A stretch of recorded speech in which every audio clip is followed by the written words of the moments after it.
So, hello, welcome to Life Under Lockdown. For many of us, lockdown has been difficult, being stuck at home with your family, but for others, it's been even greater challenge, particularly if you find yourself stuck abroad without your family. So today I'm joined by Grace Deighan, who was one of those who were unfortunately stuck in Italy during lockdown. Hi, Grace. Hiya, how you doing? So you're now safely back home in Scotland. Could you just tell us, how you ended up being stuck in northern Italy? Yeah, so basically I am doing my degree at uni is history with Italian, so obviously I was doing my year abroad. So it was around like February that there was kind of rumours that there was like coronavirus in Italy, and me and all my friends were like, haha, that's so funny, like there's definitely not. And we knew people who were going over to China and to South Korea, and we were saying like, oh god, like gosh, like you guys are going to be over with like the coronavirus. Like little did we know that it was going to become a big problem for us.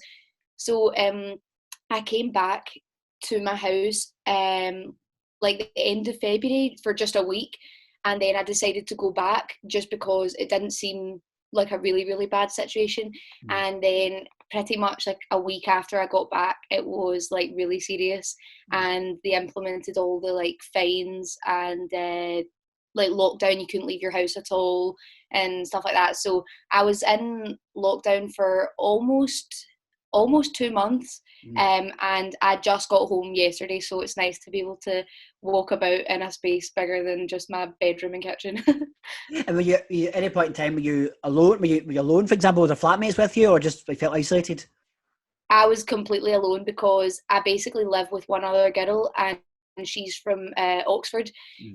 And we were supposed to be coming back at the same time in February, and like at the last minute she just changed her mind and didn't come back. Mm. And by that point I kind of had my arrangements to go back, so I imagined like, okay, I'll go back and I'll be alone for maybe a week or two and then they'll all come back out. But then you couldn't come back into Italy, so I was actually like completely alone. So I was in a lot of Zoom calls and a lot of FaceTimes. I mean, you don't sound. I mean, you might have a very hard experience, but to me, you sound like you've come through this well. Is there any particular reason that you found strength to get through this period of 2 months being alone, basically abroad? Yeah, I don't really know. I think I kind of knew that I couldn't be down about it because I wouldn't have been able to kind of get up and do anything. I would have been totally depressed. So I think did have a good attitude about it, and just kind of was thinking about afterwards and thinking, okay, like if I stick this out, I can, go and visit my friends in Lake Como, and I can go and travel, and I can do this. And that kind of pushed me through, and I stayed busy with like, I had some uni classes to do, and my dad's always wanted me to learn French, so I was like, oh, now's the perfect chance and stuff. So yeah, I just kind of like filled my time. It was only, to be honest, in the last like 2 weeks that I started to really struggle, especially because in Italy nothing was really changing with the situation. So um, they did a kind of evening like live stream of the updates of the day, and just it wasn't getting any better, and that's when I kind of was like, I think I should try and get home now. Mm. And you got back. How was the situation flying back home from what airport did you fly from, for example, and how was it there getting back? It was actually not too bad. I had like half of Scotland praying that I would get home, which was really good. So I was living in Turin, which is in the north, and the only way to get home was to fly from Rome. So I had to get two trains from Turin to Genoa, Genoa to Rome, stay in a hotel overnight, and then got a flight the next day. But I was really lucky because you do need lots of documents to get through Mm. different points of the journey and stuff, and I wasn't really checked that much. And so yeah, no, I was actually really really lucky, and obviously the prayers all worked. Of course, man. It's interesting that people are saying, we're hearing that quite a lot, that people are not being checked coming back in. I guess, I mean, the whole country is in lockdown anyway, but getting that kind of questions asking, like, why aren't they checking people who are coming into Scotland? Is a bit of a strange one, you know? Yeah, I don't know. Like, I mean, I know like I was checked.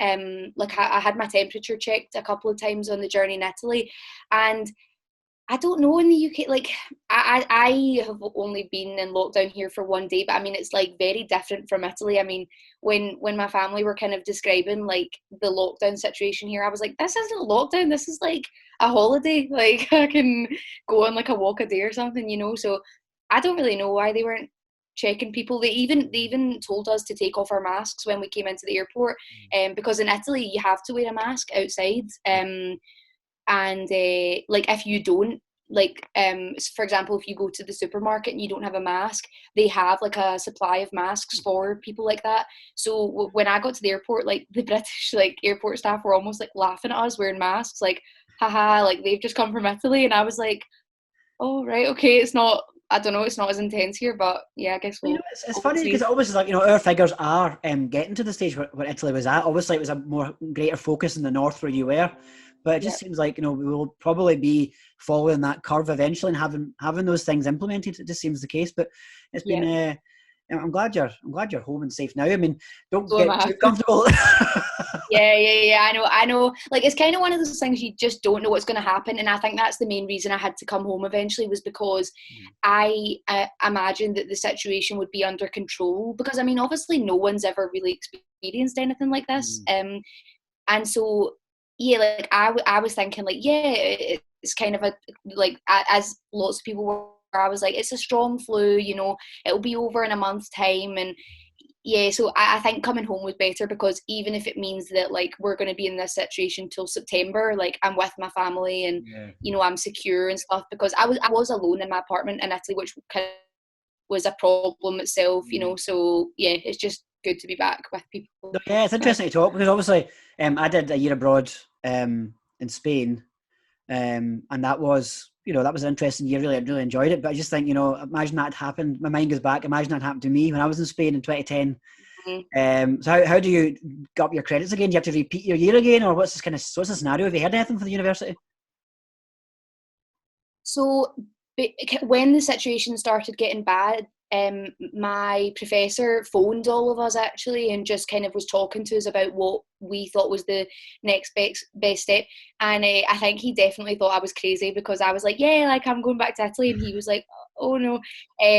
But the uni have kind of put in a like non detriment policy, something like that, and it's like, basically this year doesn't really count. And to be honest, the year abroad, like as you'll know, it's more about immersing yourself in the culture and, you know, getting a feel for life abroad rather than going to uni and stuff. So I had already got about half the credits that I needed, so I'm still taking another course from home, um, and yeah, so that'll, the amount of credits that I'll get for that course will mean that I'll have passed the year, luckily. Okay. Some people in my class like have not met their credits, and I don't I don't really know if there's anything you can do, because a language degree is already 5 years, so 6 years because of a global pandemic. I don't know, like it's just there's so many things you just don't know how it'll all work out, I suppose. Oh, well, I'm glad for you. In your case, you've got back home and you're safe and you're back home with your Yeah. family. And I hope your So, parents didn't spoil you. yes, hopefully. No, Have some thanks, Grace, for Christmas. talking to us. It's really interesting to hear different perspectives from all across the world. You've had a very, very hard time, Yeah, but again, you've got through it. So hopefully that will give a great amount of hope to people who are maybe struggling a bit more with this situation here and abroad. So, yeah, so hang in there. okay, thank you. Thanks, Jiffy. Bye bye.